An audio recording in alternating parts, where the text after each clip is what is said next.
এ যেন সমালোচনাকারীদেরকে দেখিয়ে দিল সাকিব আল হাসান। সাকিব আল হাসানের অবিশ্বাস্য ব্যাটিং তাণ্ডবে সবাইকে তাক লাগিয়ে দিল সাকিব আল হাসান। দর্শক, আজ চট্টগ্রামে খেলতে নেমেছেন খুলনা টাইগার্স বনাম রংপুর রাইডার্স, যেখানে শুরুতেই ব্যাটিংয়ে নেমেছিল সাকিব আল হাসানের রংপুর রাইডার্স। তবে শুরুতে ব্যাটিংয়ে নেমে শুরুটা ভালো করতে পারে নাই সাকিব আল হাসানের রংপুর রাইডার্স, কেননা মাত্র 3 ওভারে দুইটি উইকেট হারিয়ে বেশ ব্যাটিং চাপে পড়ে যায় সাকিব আল হাসানের রংপুর রাইডার্স। তবে এখান থেকে যেন শেখ মেহেদীকে নিয়ে অবিশ্বাস্য ব্যাটিং তাণ্ডব শুরু করলেন সাকিব আল হাসান।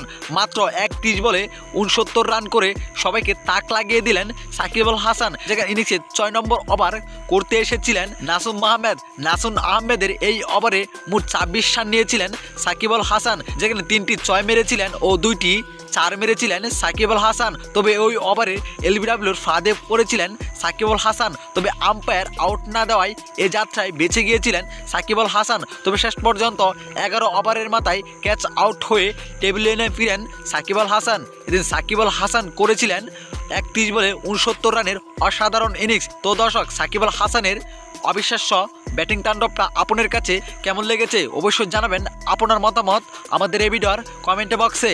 ধন্যবাদ।